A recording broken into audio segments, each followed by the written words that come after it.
Salve, salve, amigo! Estamos chegando para mais um programa Chutando para Fora. Hoje muito especial, recebendo, né, esse craque aí, jogador diferente, né, de seleção brasileira e rei na Turquia também, Alex. Muito obrigado, Alex, por estar participando com a gente aqui. Eu que agradeço, o prazer é meu. Falar de bola é sempre legal, sempre interessante. É isso aí. Hoje a gente vai falar sobre vários assuntos aqui, né? Seleção brasileira, formação de atleta, carreira brilhante do Alex. Hoje comigo aqui, ó, Felipe Fontoura, Igor Monteiro, Vitor, narrador, e tem mais aqui, ó, Jaque Jesus e Mário Bessa. Hoje a bancada tá cheia, né? Todo mundo quer passar e conversar um pouquinho com o Alex aí. Galera, estiver assistindo a gente aí, se inscreve no nosso canal, nos canais, né? A gente faz transmissão simultânea aí em 3 canais. Também, né? Se inscreve no nosso canal, ativa o sininho, deixa aquele like também no vídeo, mande sua pergunta, mande seu comentário, que a gente vai estar falando aqui. Para a gente começar, né, Alex? A gente não pode fugir desse assunto que é o que está acontecendo agora nessa pandemia, né? E as equipes aí estão querendo, não sei se forçar a barra é a palavra certa, mas estão querendo voltar os treinos. O que você vê sobre isso, essa posição de alguns clubes aí querendo voltar a treinar nesse momento? Não vejo.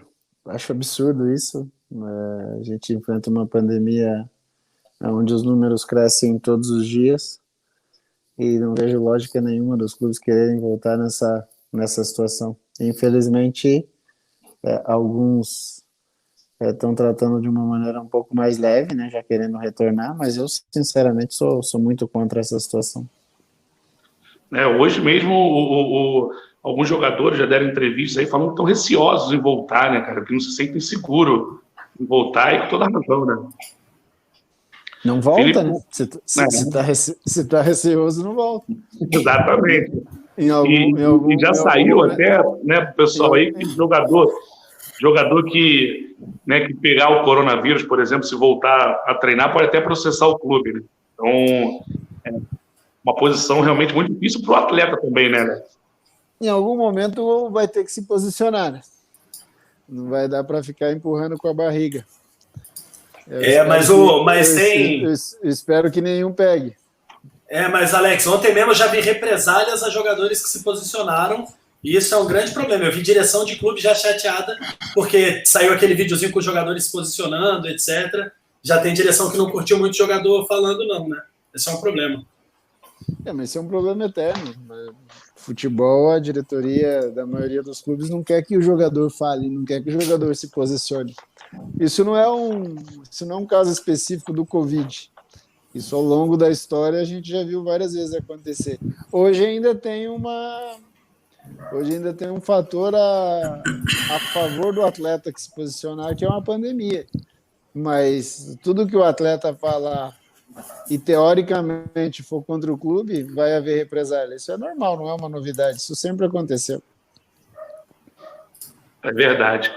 Vitor, uma pergunta. Bom dia. Olá. Bom dia, Alex. Seja bem-vindo. Eu ia falar, desculpa, deixa eu fazer de novo aí, que eu falei bom dia, que você está gravando de manhã. Não pode. Eu queria chamar de novo. Vai lá. Vitor, sua pergunta para o Alex. Seja bem-vindo, Alex. Estando para fora, um prazer enorme estar falando com você. Cara, a gente começou a falar desse negócio de pandemia e tudo, mas eu queria saber do Alex, futuro treinador, né, cara? Como é que tá esse plano? Tudo bem que a corona deu uma travada nisso tudo aí, mas você já tinha até planos de estagiar até com o Luxemburgo, né, Alex? Conta um pouquinho pra gente aí. Já teria feito, né? Na verdade, eu não acompanhei o Vanderlei lá na semana combinada, porque foi aquela semana que deu uma tempestade em São Paulo, e aí todos os cidadãos de São Paulo tiveram que mudar o seu dia a dia, porque realmente a chuva foi muito forte. O Palmeiras teve que alterar tudo que ele tinha organizado naquela semana. Eu próprio cheguei a pegar um voo Curitiba-Guarulhos e o meu voo acabou não descendo. É óbvio que com a situação do Covid mudou tudo em termos de data, mas em termos de plano não. Continua igual, vou fazer a licenciada da CBF, vou seguir atrás de conhecimento como eu tenho feito nos últimos anos e em breve devo estar no campo, só não decidi como ainda, se auxiliando alguém, se já como treinador de frente, mas a ideia é retornar ao futebol. Bom, Show, Felipe Fontoura. Bom, então só para dizer que é sempre um prazer falar com você, Alex, o cara do futebol. Como é que a gente faz, Alex? Você jogou, eu quero saber qual o melhor time que você jogou e se o futebol que você jogou lá atrás ainda pode ser agora praticado como treinador. Se você consegue ver que aquele futebol daqueles clubes que você jogou hoje podem funcionar e se ainda dá para jogar aquele mesmo estilo de futebol e qual foi o melhor que você jogou, lógico, o melhor time. O melhor time eu não consigo escolher, não. O que eu mais me diverti, o que foi mais divertido foi o Cruzeiro de 2003. Mas eu joguei o período do Palmeiras entre 97 e 2002 era muito forte, eram jogadores de altíssima qualidade. Um período que eu aprendi muito.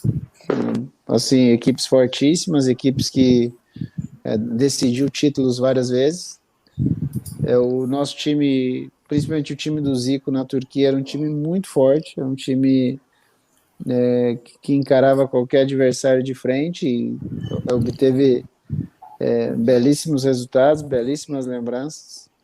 Relacionado ao futebol, eu acho que sim, dá para se jogar da maneira como você imaginar, desde que você tenha a qualidade suficiente e o tempo para esse time trabalhar. A gente vê isso se repetir algumas vezes. O Flamengo do ano passado é um exemplo. Conseguiu jogar um futebol belíssimo, de resultados, mas não somente de resultados, né, de muita qualidade técnica, de muita qualidade coletiva, demonstrando uma maneira muito legal de se jogar. Então, existem vários exemplos. O Grêmio, no ano anterior ao do Flamengo, tinha um time muito forte, muito legal de se ver. Atlético Paranaense, campeão da Sul-Americana, era muito legal de se ver. Então, existem várias formas de se jogar futebol e cabe aos treinadores, né? Aquilo que eles querem, mas também cabe muito mais aos jogadores, né? Talvez a grande diferença do meu período enquanto atleta para hoje é que existia uma preocupação com a parte técnica muito maior do que existe hoje, né? Hoje a gente fala, o futebol é mais físico, o futebol é mais tático, mas é também porque a gente se preocupou em colocar a técnica por último. Então essas coisas se inverteram um pouquinho. Quando você pega alguém que é preocupado com a parte técnica, que foram os exemplos que eu acabei de dar, o caso do Grêmio, do Flamengo, do Atlético Paranaense, você vê equipes taticamente bem definidas, fisicamente muito forte, porque hoje em dia se treina muito de maneira específica para isso, mas a qualidade técnica aparecia, né? Então eu acho que dá sim, não vejo problema nisso não. Mário Bessa. Fala, Alex. É um prazer estar falando com você. Acho que todos da bancada já sabem que eu sou teu fã. Para mim, você foi um dos melhores que eu vi jogar. E estar batendo esse papo contigo, para mim, é uma honra, é um prazer imenso. Alex, no início da sua carreira, em 95, você buscava afirmação, né? E o Curitiba viveu um momento complicado, talvez o pior momento da história do Curitiba. E ali no início, você ficou de 95 a 97, fez 124 partidas e acho que 32 gols. Como foi para você esse início de carreira? Já podia te dizer que era uma carreira promissora? Cara, eu vou falar pra você, jogar no Curitiba na década de 90, o cara tinha que ser herói, porque era confuso em todos os sentidos. Eu estava na base e eu via, hoje com 42 anos, eu vejo que realmente era um período bem difícil, um período bem complicado. Aí eu era um menino que tinha talento, sabia jogar futebol e fui muito bem trabalhado pelas pessoas que me acompanharam ao longo desse período de infância e de adolescência, tanto na quadra quanto no campo. Mas eu era um menino dentro de vários, né? Eu sou de uma geração onde tinha muita gente de qualidade. Assim, como falei na resposta anterior, o principal era a qualidade técnica, então existia, tecnicamente falando, muitíssimos bons jogadores, e eu estava inserido nesse contexto. Aí quando eu chego no time de cima, eu chego com outros meninos que também tinham muita qualidade, e aí existem vários fatores que correm a teu favor ou contra, né?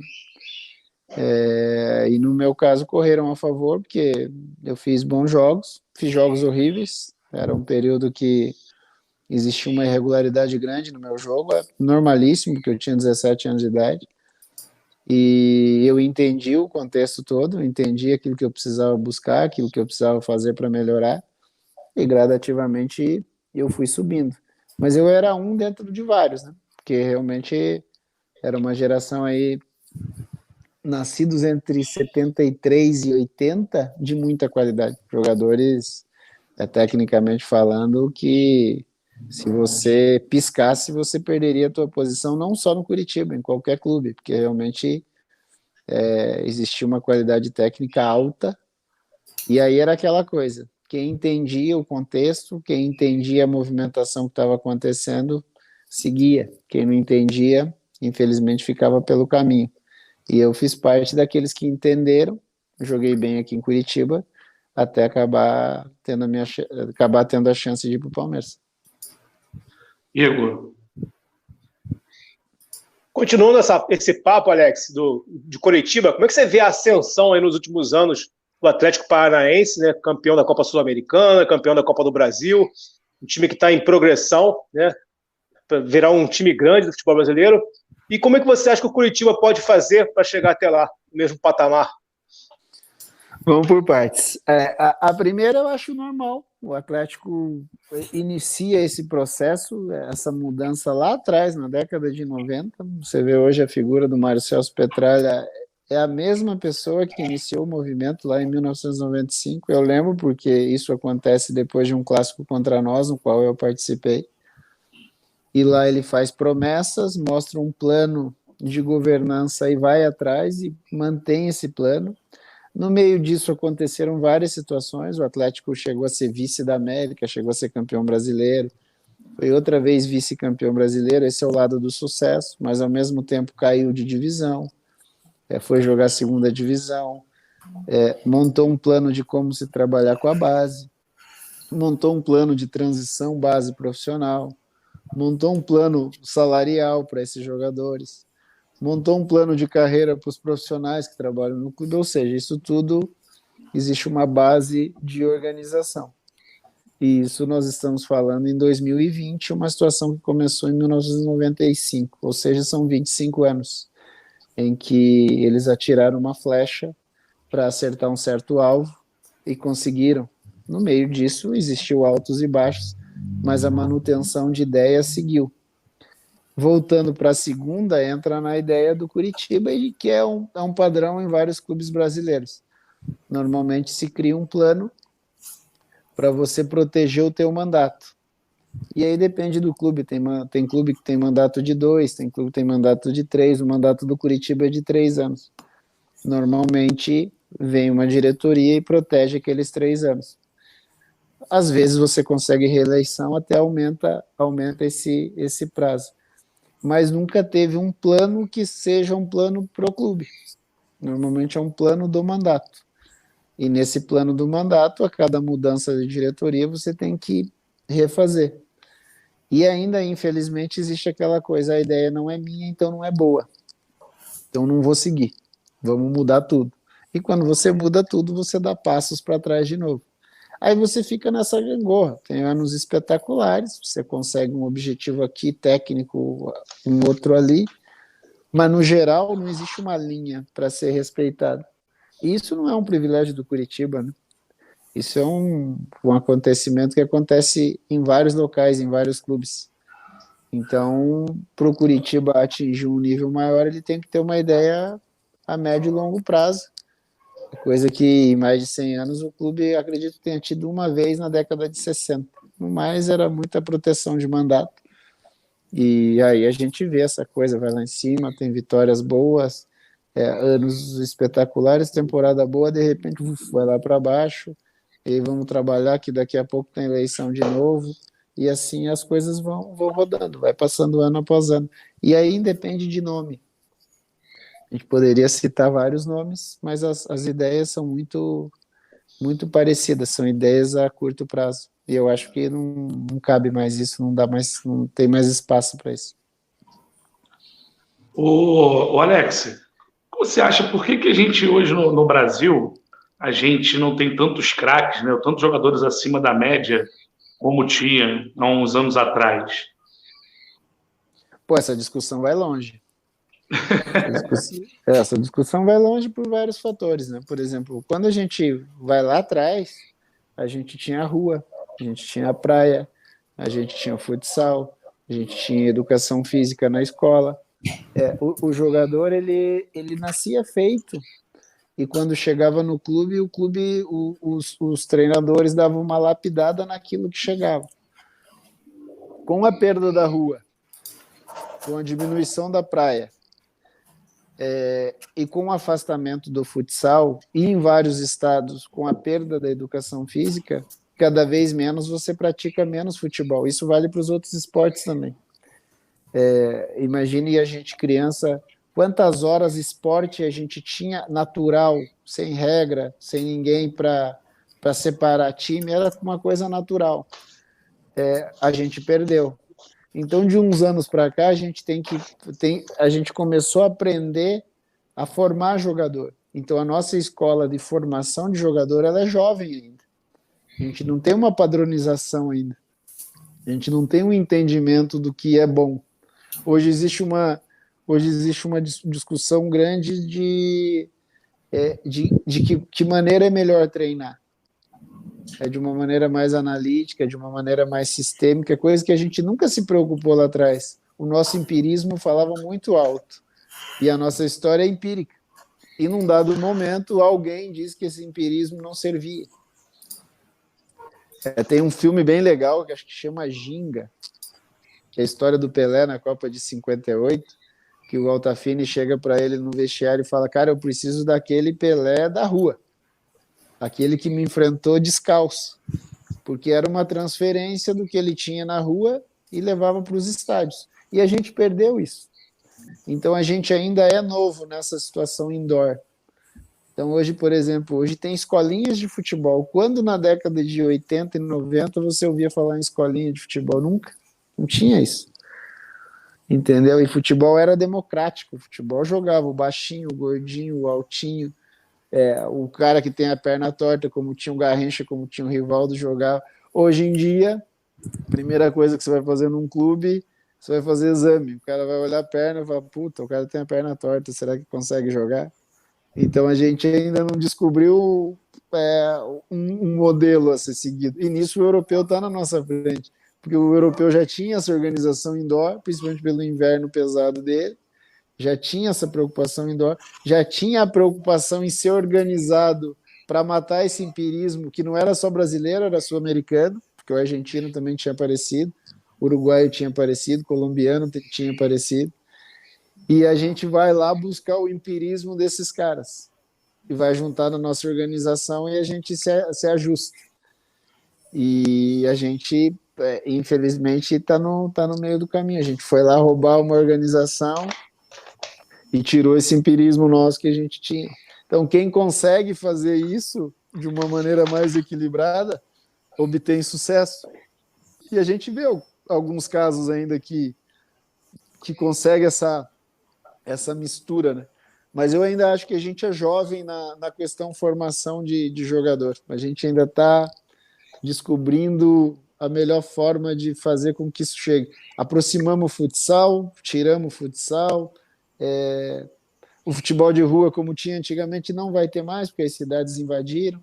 Existe a situação de segurança. Hoje em dia, dificilmente você nas grandes cidades você vai ver alguém jogando na rua, mas em contrapartida no interior ainda tem, em locais, por exemplo, como o Nordeste ainda possui.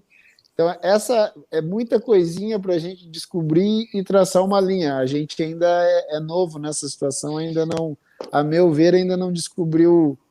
O ideal acho difícil, mas uma coisa mais linear, para a gente poder absorver muito o que a gente tinha lá de trás com a coisa que a gente considera moderna hoje. A Jaque vai fazer a próxima pergunta, só pegando um gancho que o Alex falou. Aqui perto de casa tinha, né, 3 campos de várzeas, né? E todos viraram prédio, todos. Então... Não só aí, né, Castanha? Não só aí, mas eu acho que aqui no Rio de Janeiro todo, tudo que é campo de várzea está virando empreendimento. Tudo virando com condomínio. É no Então, Rio, né, Mário? Eu acho que é no Brasil, né, Alex? É no Brasil isso, não é só do Rio, né? Não, nas grandes cidades, sim. Nas grandes cidades isso é inegável. Mas a gente não pode esquecer que o Brasil é um país sertanejo, né? Tem muita gente aí no interior que deve fazer algo parecido com o que existia na, lá atrás, na década de 80, um pouquinho ainda na década de 90, mas a situação que fica é a seguinte: como é que é feito captação hoje em dia? Não sei se a captação é boa, não sei se a captação é ideal. Então tem um monte de coisa que a gente podia ficar discutindo várias vezes para se concluir, mas a perda da rua tirou um pouco dessa... Pô, como é que fazia o craque? Não fazia. Ele chegava pronto já, o cara só dava uma lapidadinha. Hoje em dia que você está tendo que fazer, só que aí entram outras discussões. Pode driblar? Não pode driblar? Onde eu toco, aonde eu não toco? Você vai ver um treino de futebol hoje, existe um monte de regras, existe um monte de situação. Então, tem gente que adora as regras, tem outras pessoas que não querem pôr regras, tem gente que mistura as duas. Por isso que eu digo, a gente ainda é jovem nessa coisa, a gente ainda não descobriu uma maneira de fazer com que a coisa funcione bem a nosso favor, como foi um dia. Essa de formação aí, a gente tem muito que falar também, que é necessário hoje. Mas deixa a Jaque aí fazer a pergunta dela. Jaque, seja bem-vinda.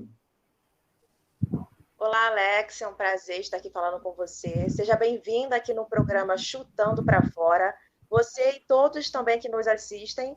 Então, a minha pergunta é o seguinte: você passou por diversos times e foi ídolo praticamente em todos eles.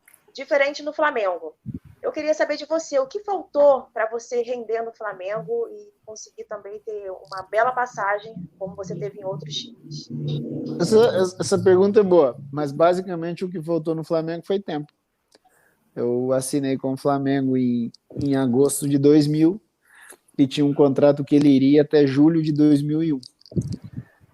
Só que eu estava na seleção brasileira na época para jogar os Jogos Olímpicos. Então, esse período de agosto e setembro, eu não estava no Flamengo, eu estava com a seleção, coisa que pouca gente sabe, mas eu jogo as Olimpíadas como jogador do Flamengo.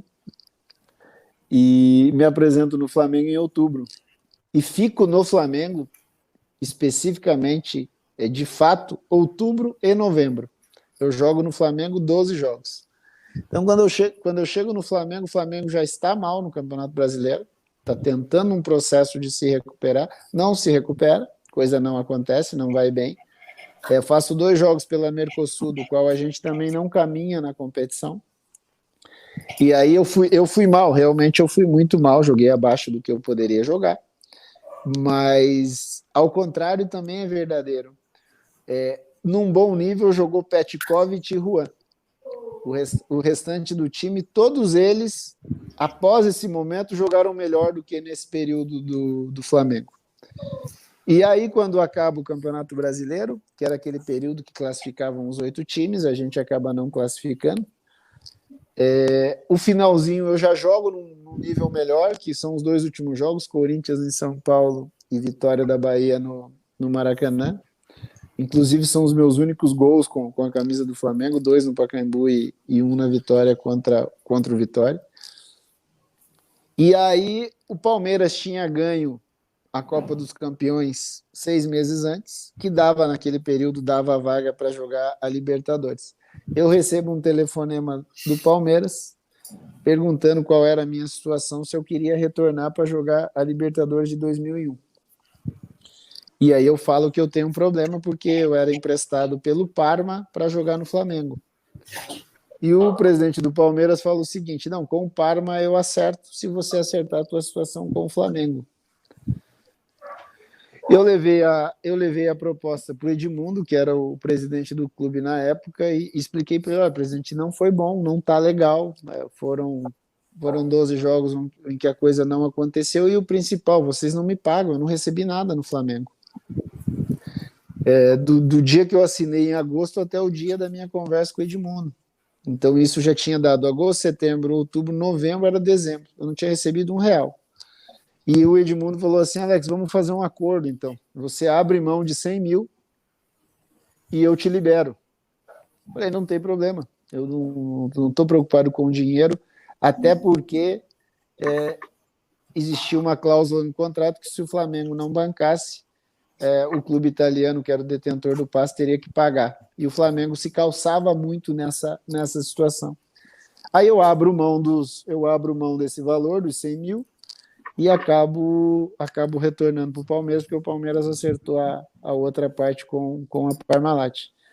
Aonde é o meu erro no Flamengo? Quando eu chego no Flamengo, eu encontro um time desorganizado e um time pouco compromissado. Quando eu digo time, não é só jogador, é geral.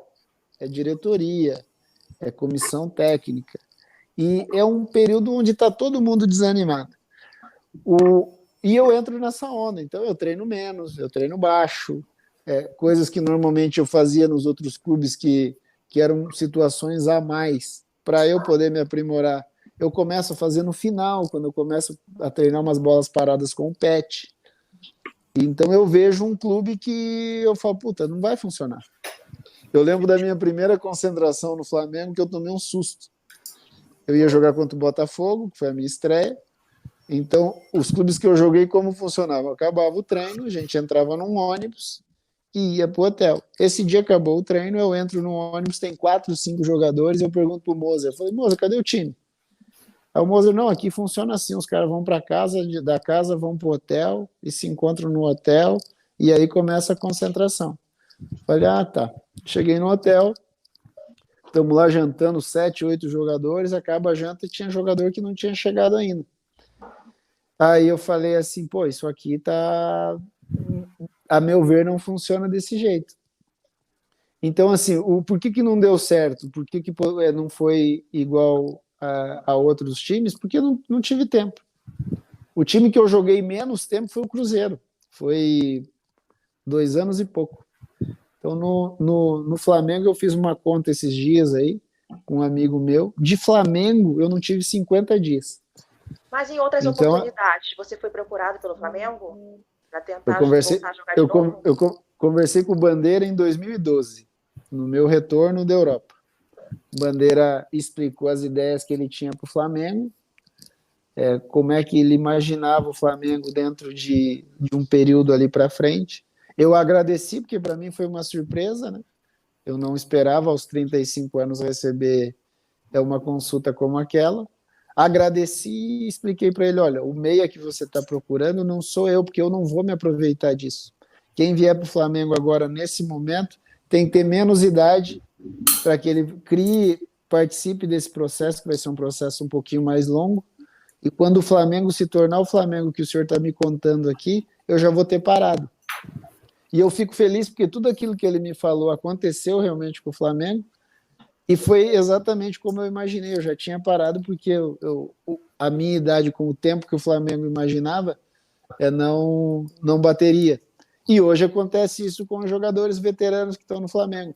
Então você imagina o fim de carreira de Rafinha, de Felipe Luiz, de Diego. São jogadores que vão estar ali chegando no processo final da carreira deles, num Flamengo super organizado, que era mais ou menos aquilo que eu conversei com o Bandeira lá no fim de 2012. Isso, Alex, referente a essa situação do Flamengo, né? Jorge Jesus chega e muda totalmente, né, como a palavra que está na moda aí, o patamar do time do Flamengo. Mas muita gente questionava falando que só a reunião de craques, né, ou de bons jogadores acima da média, que já faria essa situação, e a gente prova aí com vários times que tiveram muitos jogadores acima da média que não é assim que funciona, né? Inclusive o Flamengo de 2000, que tinha Alex, Pet, Edilson, Gamarra... Não. A qualidade ajuda. Jogador de futebol ganha jogo. Essa é a ideia. Quem ganha campeonato é time.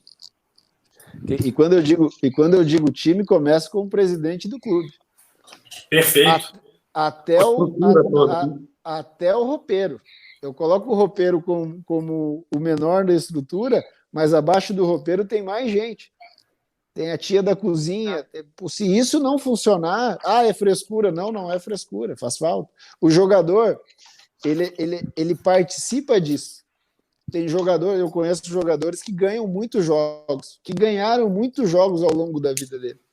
Só que ele, por azar, ou por ser o cara certo no lugar errado, ele participou de times que não existia o time, não ganhava. Eu vou te dar um exemplo. O Cruzeiro de 2003, se você olhar jogador por jogador, você não vai considerar um baita time. Você vai dizer que os jogadores individualmente, provavelmente você vai fazer uma lista de top 3 dos que você viu jogar e talvez você não coloque esses jogadores. Mas junto com a estrutura que começava no presidente, que vinha descendo até embaixo, existia um entendimento de que aquilo ali podia formar um time. Então, por exemplo, você vai pegar e vai falar assim, diga os teus top 3 de volante que você viu na tua vida. Você não vai pôr o Augusto Recife. Porque, tecnicamente, você vai ao longo da tua carreira e da tua visão de torcedor ou até de jornalista, você vai falar assim, eu já vi volantes bem melhores do que o Augusto Recife. Para aquele Cruzeiro, duvido. Para fazer o que era proposto, duvido. Tanto é que, se nós olharmos, a carreira do Felipe Melo, ela é melhor do que a do Augusto Recife. Individualmente, se a gente for discutir jogador por jogador, o Felipe Melo é mais jogador que o Augusto Recife. A carreira mostrou isso. Mas para aquele Cruzeiro de 2003, o lugar do Felipe Melo era no banco do Augusto Recife. Então existe essa situação. A fama ajuda, a qualidade ajuda, realmente ajuda, desde que as coisas sejam organizadas. E aí a gente já viu 1 milhão de exemplos. O Flamengo atual, São Paulo do Tele Santana, o Palmeiras 93, 94 do Luxemburgo. São times fortíssimos. O Internacional campeão do mundo com o Abel, se você olhar jogador por jogador, você vai falar que não era o melhor time para ser campeão do mundo. Não era time para ser campeão da América, individualmente falando. Mas aí você pega um Fabiano Heller, que cola com o Rubens Cardoso, que cola com o Yarley, que cola com o Fernandão, que monta um puta time. Aí é diferente, é uma outra coisa. Mas para isso você precisa tempo. Você precisa estar organizado. Grêmio, né, Alex? O próprio Grêmio, se a gente for olhar, esse do Renato Gaúcho, se a gente for olhar individualmente, Paulo Vitor foi renegado pelo Flamengo, Léo Moura, final de carreira, o próprio Maicon, quando sai do Fluminense, não sai bem, Cortez rodando tudo quanto é que é lugar, André, Diego Tardelli, uma opção de jogador que individualmente muitos não queriam nos seus clubes, né? E quando vai para o Grêmio, o Renato Gaúcho consegue buscar a essência do futebol deles de novo e consegue fazer um conjunto sensacional, né? Mas que começa lá em cima, né? Começa com a ideia do presidente de vender o que é o Grêmio, um Grêmio copeiro, um Grêmio vencedor. Então a gente vai se organizar e vamos embora. E tem tempo. Então, por exemplo, quando entra na minha situação do Flamengo, fracassou no Flamengo, fracassei. Mas foram 50 dias. Não dá para você fazer uma análise. É a mesma coisa quando você chega num clube organizado como o Flamengo hoje. Vou te dar um exemplo. O Pedro chegou no Flamengo. Se ele ser do Flamengo hoje, a carreira dele foi um sucesso. Mas ele não jogou no Flamengo 40 dias. Mas ele ganhou. Estava ali no time ganhador. Pedro Rocha, né? Já tem 3 títulos. Você entrou em campo. O Pedro Rocha tem mais título que minutos de jogo. Então Mas por quê? Porque ele chegou num time organizado. Então, quando a gente vai fazer a avaliação, para mim o principal em futebol é tempo. Quanto tempo você jogou? Quantas partidas você jogou? Porque muitas vezes, por exemplo, você pega um jogador, tem uma discussão boa aqui em Curitiba que é com o Zé Rafael. O Zé Rafael tá no Palmeiras agora. Porque o Zé sobe no meu último ano. No ano que eu cheguei, 2013. E o Zé sempre mostrou muita capacidade, e a gente sempre defendia o Zé, de que o Zé teria uma carreira boa, desde que acertasse alguma coisinha ou outra, e acabou acertando. Quando vai para o Londrina, segue para o Bahia e está no Palmeiras, o Zé se torna um bom jogador. E aí os caras falam assim, o Zé fracassou no Curitiba, ele falhou, ele não jogou. O Zé não tem 200 minutos com a camisa do Curitiba. Então, assim, essa é uma coisa que... Aí você analisa, o Zé ficou 2 anos. Ficou 2 anos. Ele era jogador do clube, ele era um menino que estava subindo, mas os treinadores punham um pouco ele. Tinham pouca confiança nele. Aí no Flamengo hoje tem um exemplo, o Lincoln.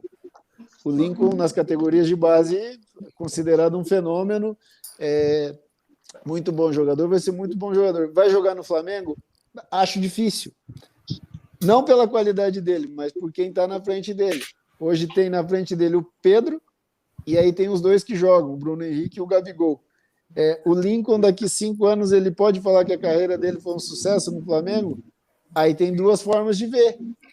Eu fui campeão da América, fui campeão brasileiro, fui campeão disso. Mas aí você pode virar para ele, você jogou quantos minutos? 300. Quase o terceiro goleiro na Copa, né, Alex? Mais ou menos campeão do isso. mundo, mas nem sua camisa. Mas entrou na final do Mundial, né, filho? Jogou uma final de Mundial, né? Então, quase fez um gol. Mas essa é a pergunta que se faz da maneira como você analisa. Porque, por exemplo, o Lincoln pode ser jogador do Bahia e ser artilheiro do Bahia, ter 50 gols no Bahia no ano. É mais sucesso você ter 50 gols no Bahia ou jogar 10 minutos no Mundial do Flamengo? Depende como cada um quer olhar. O Hernani Brocador que o diga, né? Foi campeão da Copa do Brasil pelo Flamengo, artilheiro em tudo quanto é time que passou, e nego só lembra dele no título do Flamengo. Então, mas o David é um exemplo. O David é goleador nato. O David foi goleador no Santos, no Cruzeiro, no Corinthians, no Sporting de Portugal, no Fenerbahçe. Ele foi mais ou menos no Bordeaux da França. Artilheiro campeão, né? Artilheiro campeão. E a história dele qual é? É o cara que perdeu o gol no Flamengo. 2. Mas aquele gol é imperdível também. Aquele gol é imperdível para quem nunca jogou bola, para quem nunca teve no campo. Porque se você está no campo e na pelada o cara perde igual, só que ninguém viu. Só que ninguém viu. Então, assim, é uma questão da escolha, de como você vai olhar, de como você olha para a história. É aquela história do copo na metade. Tem gente que vai ver cheio, tem gente que vai ver vazio. Isso aí é individual, depende de cada um. A história do Lincoln se parece muito com a do Adriano Imperador, né? Que na primeira passagem pelo Flamengo era um cara de promessa, não vingou, vai para fora, vira o Adriano Imperador, depois volta com o status de ídolo, né? Coisa que ninguém esperava que fosse acontecer. Mas ele provou, né? Exatamente. Aí no Brasileiro de 9 ele foi lá e comprovou. Fez a diferença. Chega na metade e dá certo como artilheiro. Vai, Mário, sua pergunta. Alex, queria que você contasse pra gente um pouquinho dessa história, né, do Mural, uma história de superação que ele teve lá na Turquia, após perder os 2 pés num acidente. Ele teve a oportunidade de fazer uma prótese, de colocar a prótese do pé, e escolheu você, um ídolo lá de Istambul, né, do Fenerbahçe, para ter os seus pés nos pés dele. Conta pra gente um pouquinho dessa história. Cara, essa história é muito louca, porque na verdade ele era um soldado e o exército turco exige muito, tem uma vizinhança ali que é pesada, né? Geograficamente está posicionado numa situação aí que faz uma relação com o mundo ocidental e oriental, então o exército tem um peso muito grande para o cidadão turco. Murat era um soldado, estava um dia de muito frio, ele desrespeita uma ordem de um superior e acaba indo para um local indevido onde explode uma mina. E ele perde os 2 pés, acabou tendo os 2 pés amputados. E aí, como um ex-soldado, o governo começa a dar o apoio para ele, e ele tinha as próteses, mas eram próteses ruins. E aí, com o tempo, com estudos, com a evolução, algumas universidades chegaram a um processo de uma prótese boa. Uma prótese que poderia facilitar o cotidiano dele. Coisinhas simples que ele adora fazer, caminhar, andar de bicicleta, e ele teria que escolher o pé de alguém para ser o molde, para ser o modelo. Só que esse alguém teria que perder um tempinho, porque para fazer o molde ia mais ou menos de 4 a 6 horas com o pessoal da universidade. E para minha surpresa ele acabou me escolhendo.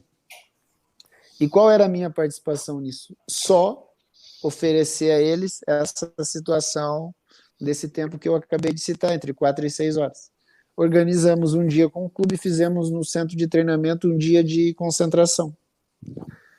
Então, o meu treino normalmente na Turquia, era 6 ou 7 da noite, eu combino com ele de almoçar com eles no clube e passar a tarde antes do meu treino fazendo a prótese.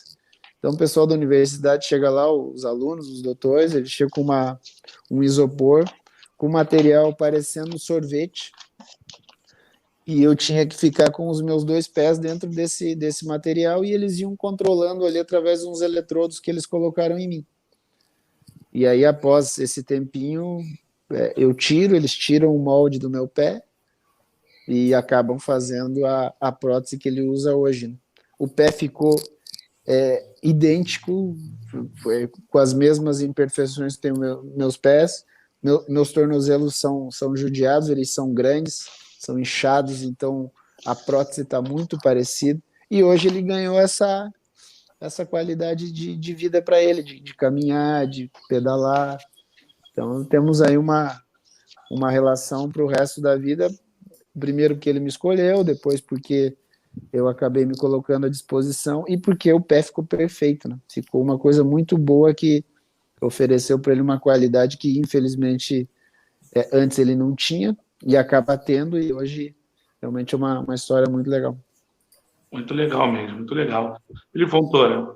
Alex, você é um cara questionador, um cara que não aceita as coisas como elas são impostas, você gosta sempre de raciocinar e pensar se é ou se não é aquilo mesmo que estão falando.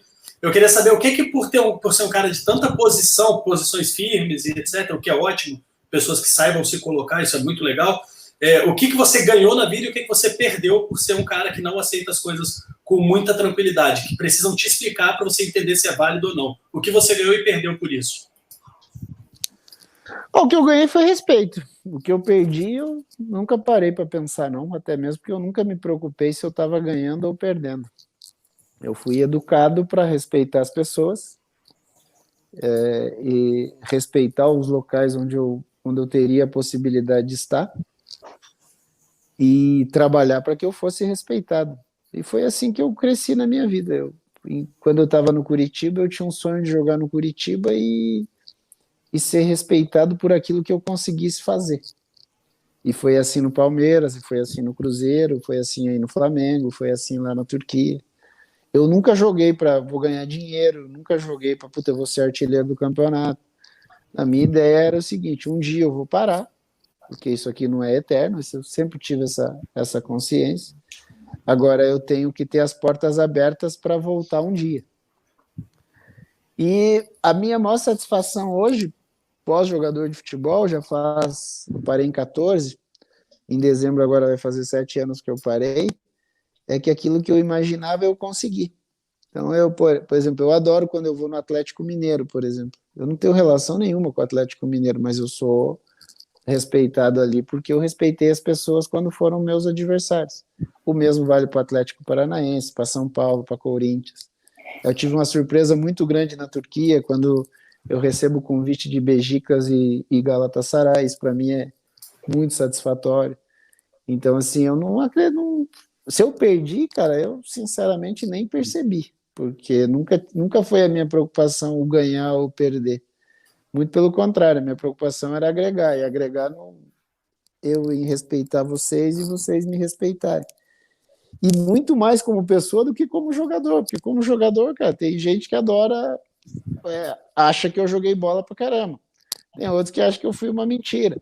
Tem outros que acham que eu joguei mais ou menos e tá valendo, é a opinião individual de cada um. Agora, enquanto pessoa, não. Enquanto pessoa, a minha preocupação sempre foi de respeitar para ser respeitado, e isso eu acho que eu consegui. Isso me deixa satisfeito hoje em dia. Vai, Jaque.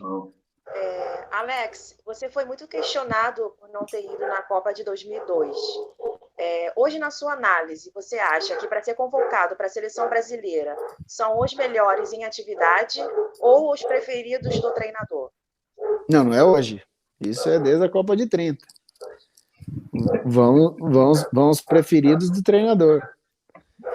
Isso é inegável. Porque se a gente for pensar pelos melhores, e principalmente quando você você começa a fazer uma análise da carreira do cara, que eu acho injusto. Você tem que fazer uma análise daquele momento. Aquele momento, quem devia ir? Mas devia ir por quê? Então, é preferência do treinador, confiança do treinador. Eu vou dar um exemplo aqui: Rogério Ceni, Dida e Marcos, em 2002. Os três jogaram. Começa a eliminatória com o Luxemburgo, o goleiro é o Dida. O Luxemburgo sai, vem o Leão, o goleiro passa a ser o Rogério Ceni. Sai o Leão, vem o Felipe, o Marcos vira o goleiro. É porque um era melhor que o outro? Não, é porque o treinador confiava no trabalho daquele goleiro, porque em termos de qualidade eles são muito semelhantes. Mas o Luxemburgo tinha o Dida como confiança, goleiro dele. O Rogério tinha essa confiança no Leão e o Felipe tinha no Marcos. E, tanto para a sorte do Marcos, o da Copa do Mundo foi o Filipão, e por isso ele agarrou. Ele é melhor que o Dida, melhor que o Rogério? Para alguns sim, para outros não, mas a confiança é do treinador. E eu dei o exemplo do goleiro, mas o mesmo vale para outras posições. Mas isso é bom, é ruim? Você faria o mesmo agora que você vai virar treinador? Você também levaria pessoas de confiança? Mas todo treinador vai fazer isso. Por mais qualidade que você tenha, foi o que eu acabei de dizer agora. Qualidade por qualidade, você não monta o time. Você monta o time por características que vão se colando em outras características, dentro de campo e fora de campo. O questionamento que cabe muito é assim: em Copa do Mundo, normalmente joga 14, 15 jogadores. Os outros 7, 8 são mais um complemento para uma necessidade extraordinária. Aí você pode discutir por que o treinador levou A ou levou B. E aí entra no que eu acabei de dizer. Se o cara é melhor ou pior, pouco importa. Se o cara confia. Para aquele momento, eu confio nesse aqui. E esse aqui eu levo. O Alex, a Copa de 2002 ou a de 2006 que você acha que seria o seu momento para estar as duas são o meu momento, mas a minha não ida em 2002, ela me dói mais porque eu vou até o final. Eu tinha um treinador que a gente tinha conversas diárias durante 3 anos. Era um treinador que me conhecia, era um treinador que a gente tinha uma relação pessoal no qual a gente sempre conversava muito. 2006 não, 2006 o Parreira ele altera o time quando o Kaká começa a jogar muito bem com o Ancelotti aberto do lado direito e o Ronaldinho Gaúcho aberto do lado esquerdo no Barcelona. Aí ele altera, ele começa a jogar com 2 caras que são 2 volantes, que era Gilberto e mais um, e aí esse mais um podia ser Zé Roberto, podia ser Juninho Pernambucano, mas a ideia principal do Parreira qual era? Era ter Kaká e Ronaldo, e a dúvida era ali na frente entre Adriano e Robinho com o Ronaldo, que foi aonde surgiu o quadrado mágico. E aonde eu tenho um pouquinho de azar, vamos usar azar, mas que também faz parte do jogo. O time campeão da Copa das Confederações, em 2005, eu tô. Só que eu sou cortado na Alemanha por uma lesão. No meu lugar, na convocação, na minha lesão, na minha saída, vai o Júlio Batista. Então, se eu vou na Copa das Confederações e participo, que era o normal eu participar, que eu estava no grupo, talvez eu pudesse jogar a Copa de 2006. Mas com essa mudança do Parreira mudando o meio campo, porque ele imaginava os 2 ali na frente, o Adriano e o Fenômeno, e ainda tinha o Robinho jogando muito para saber como é que ia jogar, jogando esse pessoal para o lado, ele fez um teste comigo. Ele me chama, eu jogo um jogo contra Hong Kong, acho, não lembro, e seleção da Catalunha, para jogar na posição que o Ronaldinho Gaúcho joga. No caso, eu seria o reserva do Gaúcho. E numa conversa muito honesta, muito sincera, eu falei, não dá, não é a minha, não consigo fazer. Então, essas coisas, já em 2006 eu já não tinha expectativa. 2002 não, 2002 tinha certeza, é diferente. Então, a chateação, a lembrança maior é 2002. Mas em termos de qualidade, de poder participar do grupo, eu poderia participar nas duas, tanto que eu participo, né? Eu jogo as 2 eliminatórias, eu estou nas competições anteriores, e aí no final, por opção deles, no final não, mas a do Felipe no final, e a do Parreira no ano final, por opção deles, por ideias que eles tinham diferentes, eu acabo não indo. Ô, Alex, pegando esse gancho aí de 2002, na sua biografia, né, que é sensacional, você relata ter ouvido diversas vezes que seria convocado, né, pelo Filipão, e não é à toa que você afirma que passou por momentos difíceis por não ter ido a essa competição de 2002. Fala um pouquinho pra gente como foi essa relação pós-Copa do Mundo com o Luiz Felipe Scolari pra gente. Não, relação não tenho nenhuma. Me encontro, já encontrei com ele várias vezes. Tive com ele ano passado aí na festa de 20 anos da Libertadores. Tenho um respeito profundo pelo treinador, foi um treinador que me ensinou muito, mas eu aprendi muito em futebol que é separar o que é pessoal do que é profissional. Profissionalmente tenho um respeito absurdo, pessoalmente não tenho relação nenhuma com ele. Não é um cara que faça parte do meu ambiente, nunca fez, enquanto era meu treinador e depois continuou a não fazer. Enquanto profissional, tenho um respeito absurdo por ele, porque realmente ele me ajudou bastante. Pessoalmente, como eu falei agora, a certeza de que eu iria, e quando eu acabo não indo, eu entro naquela coisa de, foda-se o mundo, né? Então, passo a comer desregrado, passo a não dormir, passo a ter uma vida largada durante aquele período de Copa que era férias dos jogadores. Quando eu vou para a Itália, que eu tenho que me apresentar no Parma, eu me apresento... foi a única vez em 20 anos de carreira que eu me apresento acima do peso. Eu acho assim que para os italianos devem ser louco, né? De falar, esse cara era um cara regrado, profissional, assim, assim, assim, com a imagem que eles tinham de quando eu me apresentei lá. Mas depois, mas eu fiquei assim, a Copa foi junho, julho, eu devo ter ficado mal junho, julho, agosto eu começo a treinar, setembro eu volto para o Cruzeiro, aí eu já volto a ter uma vida normal, mas aquele período pós-Copa recente ali foi pesado. E ali, vendo a seleção ser campeã, então, para você deve ter sido uma frustração intensa, né? Não, eu não vi, né? Eu não vi porque a Copa do Mundo... Madrugada, então. Jogado lá com o fuso horário mudava pouco. Eu tive uma situação pessoal que foi muito grave, porque minha mulher engravidou e no período da Copa ela perdeu, então eu tinha uma preocupação muito maior em ajudar minha esposa naquela situação do que propriamente a Copa do Mundo. Eu fui ver os jogos da Copa depois, até porque eu gosto de futebol, queria entender o que tinha acontecido. Então, nesse sentido, não, porque a minha cabeça se voltou muito para essa situação pessoal nossa de ter perdido uma gravidez. Mas que aí começou a normalizar em setembro de 2002, quando eu voltei para o Cruzeiro para poder jogar normal. Mas a chateação existia.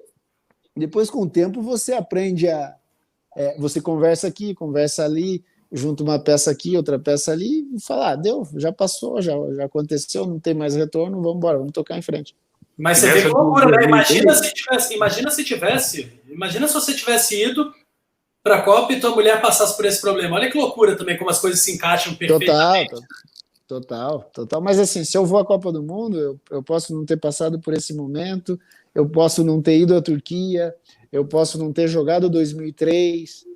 Uma situação na sua vida muda tudo. Por isso que eu não reclamo, eu não posso... seria uma injustiça da minha parte fazer qualquer reclamação. Não tenho reclamação nenhuma a fazer do futebol. A gente fala disso porque tinha o Alex, que todo mundo contava que estaria naquela Copa de 2020, ele também deixa o Romário de fora, né? Também foi, na época, uma comoção total, né, do povo brasileiro que achava que o Romário tinha ido. E aí, volta naquilo que eu falei lá no começo, na pergunta que eu fiz para o Alex, né? Quantos jogadores craques ou acima da média que ficaram de fora, nunca jogaram a Copa do Mundo, né? A gente não vai lembrar tantos nomes assim, mas a gente pode falar de um Felipe, a gente pode falar já falamos do Alex, tem Pedrinho e tantos outros agora de cabeça. Djalminha. Djalminha, 98, foi um justiçado, assim como o Alex em 2002. É verdade. Vai, Igor. Alex, a gente já falou do Cruzeiro, né? Que no papel não era um time tão bom. Em 2003, venceu tudo. E o Palmeiras de 99? Era um misto de talento ou também de treinamento, de projeto, teve uma continuidade de títulos em 98 e a Libertadores de 99. Conta um pouquinho pra gente também dos bastidores daquela Libertadores, daquela disputa dos pênaltis. Na hora dos pênaltis você não estava, né? Tinha sido substituído pelo Euler. Como é que foi aquela conquista do Palmeiras em 99? Não, isso é o que eu disse há pouco de uma projeção de ter uma base. Eu chego no Palmeiras em maio de 97 e era um mantra diário: esse time vai ser campeão da América, esse time vai ser campeão da Libertadores, porque era o projeto. Eles foram buscar o Luiz Felipe Scolari no Japão na época para montar um time durante 3 anos para ser campeão da Libertadores. Então eu lembro quando eu chego no Palmeiras, chegamos eu, Oséias, Amaral, Retorna, Pimentel, Euler, Júnior Tuchê, um zagueiro que veio do Vitória da Bahia. Essas eram as primeiras contratações. Por quê? Porque o Palmeiras estava se desmontando. Rincon tinha ido embora, Djalminha tinha ido embora, Luizão tinha ido embora. Mas existia uma ideia. E como foi? 97 faz a final do Brasileiro com o Vasco. O Vasco é campeão, a gente fica fora. E veja que loucura, nós somos vice-campeão do Brasil e não jogamos a Libertadores, porque não dava vaga. Então nós vamos para 98, o que tem em 98? Tem o estadual, tem Copa do Brasil, tem Brasileiro e tem Mercosul. Como é que vai fazer? Não, nós temos que conseguir vaga para Libertadores, essa era a ideia. Na época a Copa do Brasil acabava no meio do ano, ganhamos a Copa do Brasil do Cruzeiro. Opa, já temos vaga para jogar Libertadores, e agora vamos fazer o quê? Se reforça aqui, se reforça ali, vamos tentar fazer um brasileiro para tentar ganhar, porque a gente tem chance, mas vamos projetar muito na Mercosul para ter um entendimento de como é jogar na América do Sul, porque aí tinha o seguinte: eu tinha 20 anos, eu nunca tinha jogado a nível profissional na América do Sul, eu tinha jogado com as seleções menores. Como é que é isso? Vamos trazer os jogadores do Grêmio que já conhecem esse tipo de competição. Eu lembro assim, precisamos de jogador que fale espanhol dentro desse time. Foram buscar o Rivarola e o Arce. A arbitragem é diferente na América do Sul do que no Brasileiro. Então vamos jogar Mercosul como se fosse Libertadores. Fomos lá e ganhamos a Mercosul. E aí, entrando na situação da qualidade, a qualidade era absurda, a qualidade era assustadora. Tinha convocação da seleção que ia 7, 8 caras para a seleção. Então, em termos de qualidade, por exemplo, Cruzeiro de 2003 e Palmeiras de 98, 99, esquece, não tem comparação. É absurdo. É assim, assustador. Nós estamos falando de Arce, Júnior Baiano, Roque Júnior e Júnior. Essa linha atrás, com o Marcos, os 5 jogaram Copa do Mundo. César Sampaio e Zinho jogaram Copa do Mundo. Aí tinha Rogério e Paulo Nunes, que não jogamos Copa do Mundo, mas os 4 jogaram na seleção brasileira durante um tempão. Só o Oséias que não. O Zé jogou. O Zé jogou na seleção com o Zagallo. Jogou também. O Zé jogou na seleção com o Zagallo. O Zé, quando estava no Atlético Paranaense, ele ia na seleção brasileira. Não ia jogar nunca na seleção brasileira. Essa é uma outra coisa, porque era um período com Ronaldo, Romário, Bebeto, Miller, Edmundo. Rivaldo, por aí vai. Um monte de gente. Aí a gente tinha no banco, tinha Evair, tinha Euler, tinha Kleber, veja os nomes. Tinha Jackson, que ia na seleção brasileira também com o Sport, e depois, quando foi para o Palmeiras, perdeu um pouquinho de espaço. Então, tinha muita gente. Individualmente falando, tinha muita gente. Por que eu falei do Cruzeiro de 2003? Porque se você pegar o Cruzeiro de 98, por exemplo, vice de tudo, vice da Copa do Brasil, do Mercosul e do Brasileiro, individualmente falando, talvez seja mais forte que o Cruzeiro de 2003. Mas aí, por algum fator, alguma coisinha ou outra que acontece no jogo, acabou não ganhando. Mas, assim, em termos de qualidade, esse Palmeiras que eu joguei era absurdo. Você tinha que dormir com o olho aberto, senão você perdia a posição, porque tinha muita qualidade. É verdade. Alex, você foi revelado pelo Curitiba, né? Você é torcedor declarado pelo Coxa. Se o clube te procurasse para trabalhar na parte administrativa, de repente na direção, ou até iniciar uma carreira como treinador, você aceitaria? Dependendo da conversa que nós tivéssemos, sim. Para mim, eu sempre tive à disposição do Curitiba. Para mim é sempre um prazer estar dentro do Curitiba. Não vejo problema nenhum. Administrativamente, não, porque não é a minha. Eu quero estar no campo. Mas se eu tiver oportunidade, para mim vai ser um prazer. E, o Alex, a estátua que fizeram para você na Turquia lá, e foi uma homenagem maior que você teve, ou você consegue colocar alguma acima? Ah, não tem igual. Não tem igual até pela forma como surgiu, né? Porque, por exemplo, ela não tem nada a ver com o clube. O clube não participa de nada. Isso veio da arquibancada. A arquibancada que deu. A história acontece mais ou menos assim. Imagine que eu sou um menino, imagine que eu sou um estrangeiro que vim jogar no Flamengo. Daqui 20 anos, mais ou menos. E aí esse menino vai conhecer o Zico. E o Zico falar, se eu sou o maior jogador do Flamengo, eu não acho que seja justo, porque na verdade o maior jogador da história do Flamengo é esse menino. Foi o que aconteceu comigo lá. Eu fui encontrar um senhor chamado Lefter, na época ele tinha seus 70 e poucos anos, e ele falou o seguinte, se as pessoas me consideram o maior jogador da história do clube, que joguei numa época lá atrás, onde tudo era diferente, eu não consigo ver assim, o maior jogador da história do nosso clube é ele, apontou para mim. Se eu tenho uma estátua, que ele tinha uma estátua, quem tem que ter uma estátua é ele. Só que aí o que acontece? Na época eu achava assim, aquela coisa da educação, né? Eu elogio o maior ídolo e ele elogia o capitão atual, o artilheiro do time, que era eu. Só que não era verdade, a história era verdadeira, era o sentimento dele. Ele empurrou isso para a torcida e a torcida comprou. A partir dali eu passei a ser um neto do seu Lefter, porque a gente começou a fazer muitas coisas juntas. A família me trouxe para dentro da casa como se eu fosse um deles mesmo. Tanto que na hora lá do obituário, de ler a história desse senhor, o meu nome aparecia e aquilo me deu uma loucura na cabeça. Falei, pô, mas eu conheço esse tio faz, sei lá, 3, 4 anos e não é para tanta coisa e eu tava ali. Então, assim, a coisa tomou uma proporção absurda. Tanto que tem uma história louca, o presidente vai para a televisão um dia, o presidente do clube, e ele questiona o torcedor, do porquê que o torcedor estava dando a estátua, já que ninguém merecia uma estátua. Eu não acho que o presidente esteja errado, eu concordo com ele. Eu não me sinto como um cara que tenha feito algo para ter uma estátua. Só que aí, que foi a fala do torcedor, esse é o sentimento deles, né? É o sentimento da arquibancada.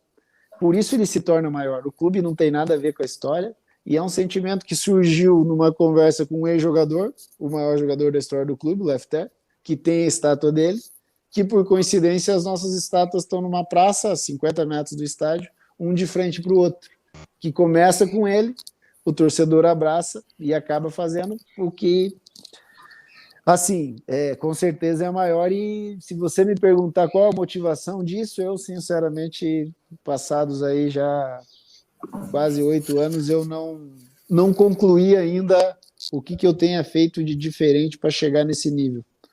Talvez, falando com alguns turcos, você consiga pescar uma coisa aqui e outra ali, mas eu sinceramente não tenho capacidade para entender o porquê que chegou a ficar desse tamanho. Ô, Alex, o Fenerbahçe também te ofereceu uma oportunidade de trabalhar com o seu ídolo, né, cara? Conta um pouquinho dessa experiência pra gente. A melhor parte de todas. Cresci querendo fazer coisas parecidas com o Zico e de repente ele virou meu treinador. E aí ele me fez capitão do time, conversas diárias, comportamentais de campo, comportamentais como pessoa. E aí foi espetacular, porque quando eu conheço o Zico eu tenho 29 para 30 anos. E aí foi aprendizado puro. E tê-lo como amigo hoje é melhor ainda. Você imagina, você abre teu WhatsApp e tem uma sacanagem do Zico. É absurdo isso. É o sonho de todos nós aqui. Essa é a melhor parte dessa situação de ter conhecido o Zico, saber Saber que atrás daquele fenômeno que a gente viu no Maracanã, com a camisa da seleção, fazendo sucesso por todos os lugares, existe um ser humano espetacular. Então foi. E assim, eu pude ver de perto o que é idolatria, né?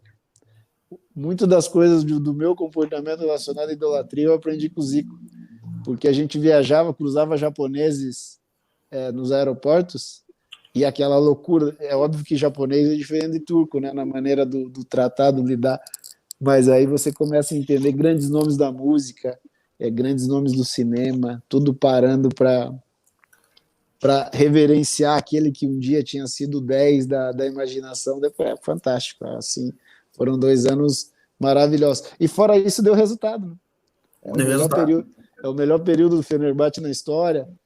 Fizemos quartas de finais da Champions, fizemos semifinal da UEFA, quer dizer, coisas maravilhosas que o dia a dia dava resultado no campo. Então foram 2 anos espetaculares. Pena que foram apenas 2 anos, né? Era para ter sido um pouquinho mais.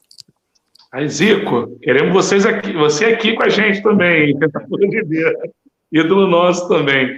Galera, estamos chegando à reta final aí. Então, algumas perguntinhas rápidas para a gente fechar com o Alex. Vai, Zico. Vamos lá, Alex. A gente sabe que você tem uma admiração muito grande pelo Luxemburgo, né, cara? Ele foi o seu melhor treinador, e quem foi o melhor treinador e quem foi o pior treinador que treinou com o Alex? Né? Eu tive ótimos treinadores, né? Mas assim, quando eu digo do Luxemburgo, é o cara que ele via mais o jogo aproximado do que eu via. E ele foi o que melhor escondeu os meus defeitos. Então, para mim, isso era mágico. Em 2003 eu tinha vários defeitos, mas a gente falava muito mais das coisas boas. E a forma como ele viu o jogo, a forma como ele trabalhava, a forma como ele tratava o pré-jogo, o pós-jogo, eu gostava muito. Era algo que me fazia crescer a admiração por ele. Essa é uma questão muito de campo, técnica. O Zico me ensinou uma coisa espetacular que eu nunca vi ninguém fazer o que esse cara fez, que era o gerenciamento das pessoas. Então ele fazia o que queria com o time, ele mexia, ele tirava, ele mexia, ele tirava aqui, punha outro ali, e não via ninguém bicudo com o treinador, que é uma coisa normal, corriqueira em futebol, não tinha. Era todo mundo satisfeito e todo mundo fazia exatamente aquilo que ele pedia. Era uma coisa de como gerenciar a pessoa, talvez pelo tamanho dele, pelo peso dele, ele conseguisse isso, mas a conduta dele diária aumentava essa situação do peso dele. O pior treinador que eu tive, em termos de relação, foi o treinador que me mandou embora da Turquia. Porque eu só ajudei o cara, em momento algum eu atrapalhei.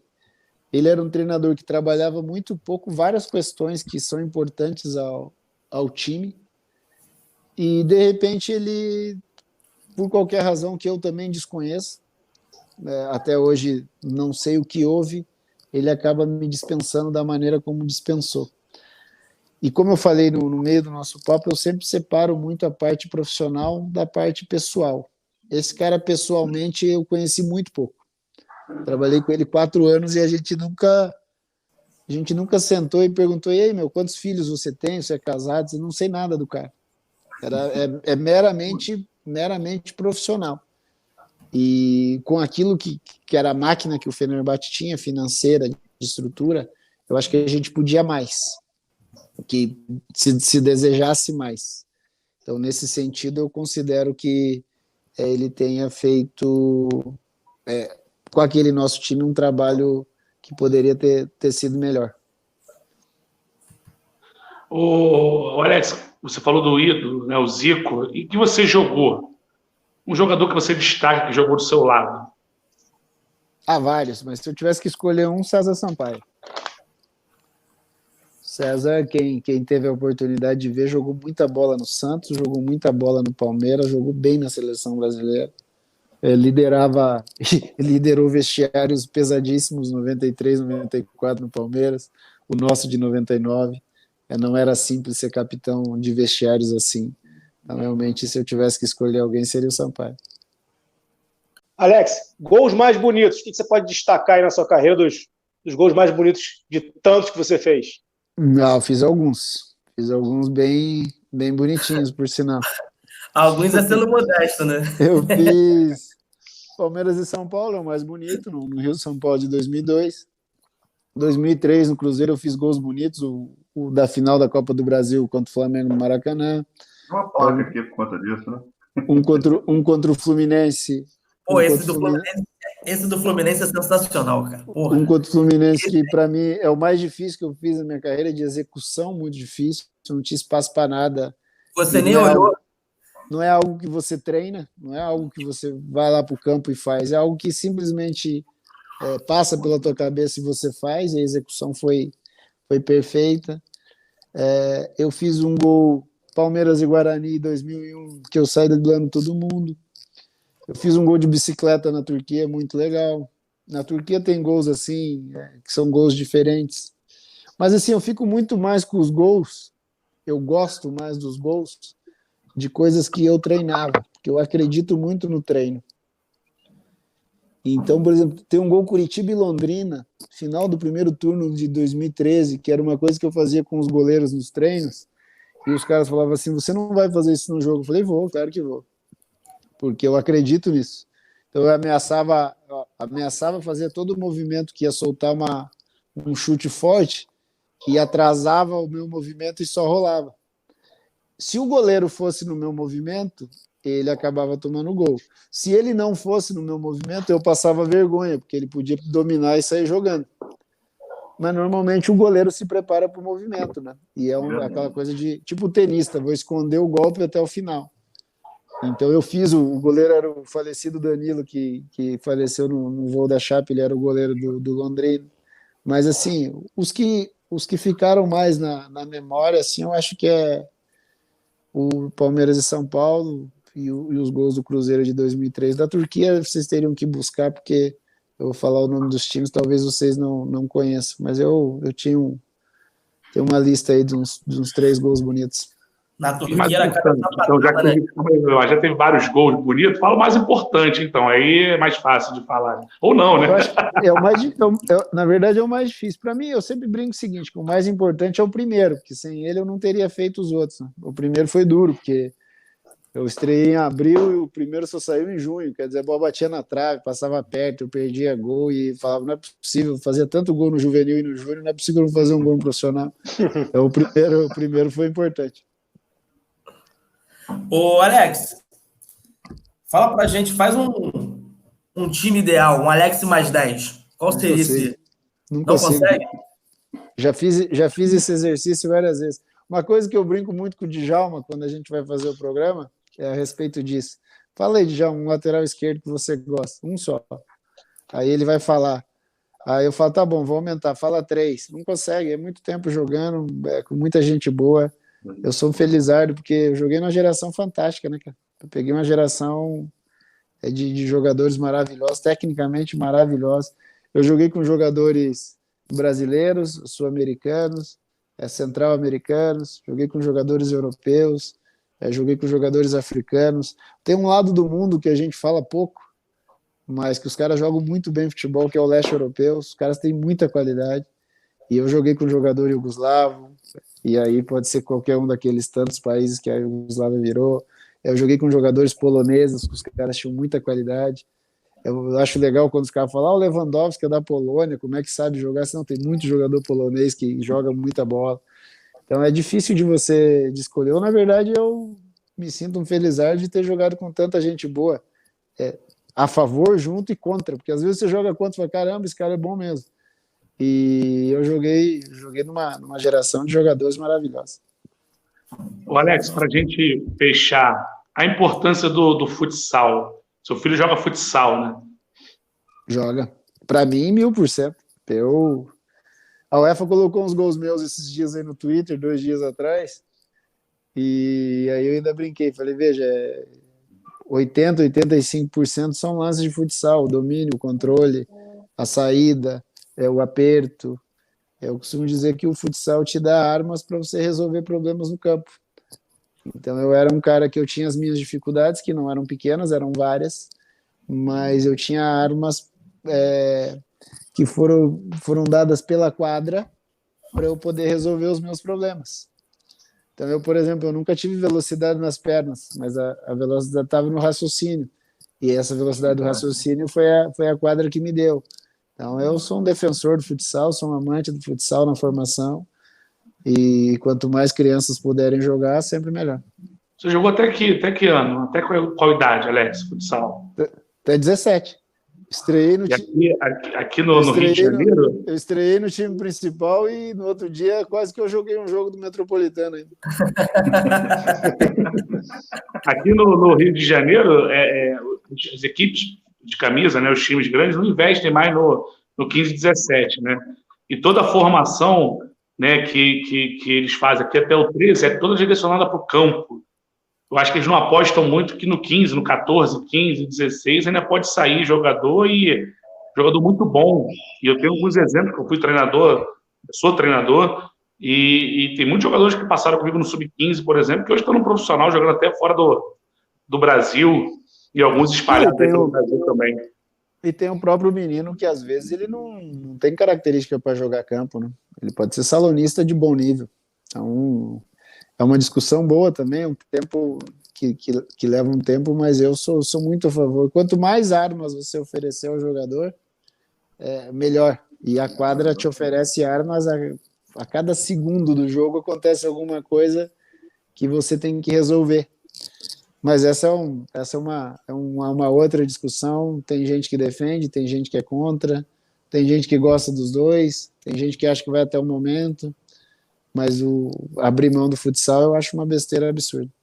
Eu acho que é um tema que a gente tem que, né, debater um específico para isso, para a formação, aquilo que eu perguntei lá no começo para o Alex, que hoje não tem tantos jogadores aí de qualidade acima da média no futebol brasileiro, e eu acho que passa muito por essa formação, como o Alex mesmo explicou.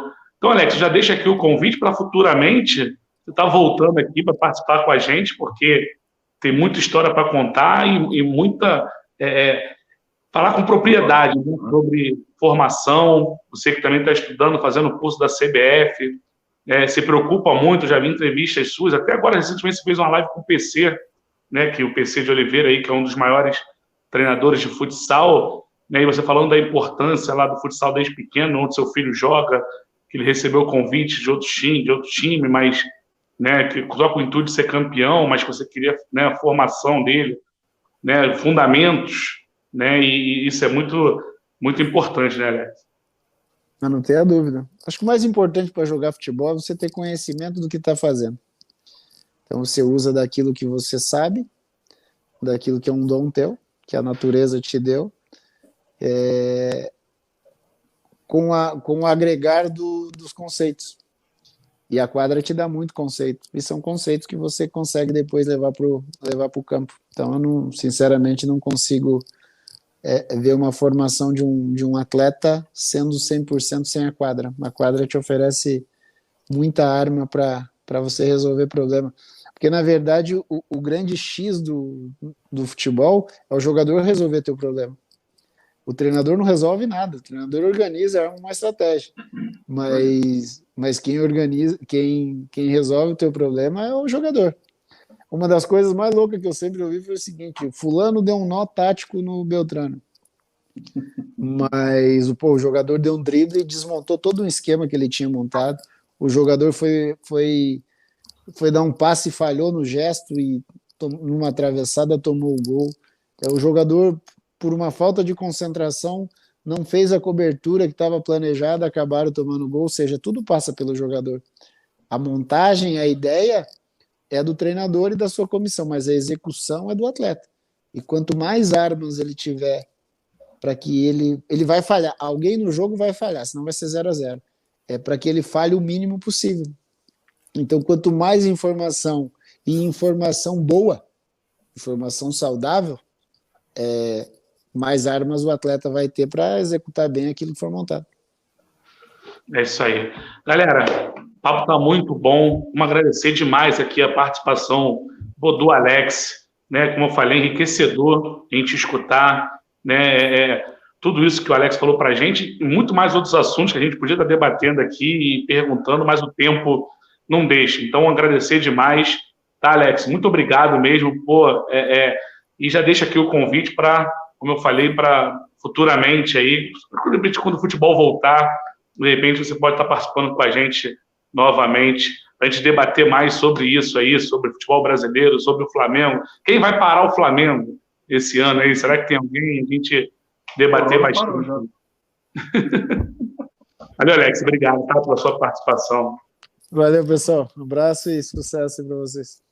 Obrigado, Alex. Valeu, cara. Tamo junto. Valeu, galera. Valeu, Mário. Valeu, Jaque. Valeu, Vitor, Igor, Felipe, que tiveram que sair aí. A gente volta amanhã com mais um programa para vocês aqui, Chutando para Fora. Se inscreva no nosso canal aí, ativa o sininho, deixa aquele like também no vídeo. E Chutando para Fora volta amanhã. Valeu, galera.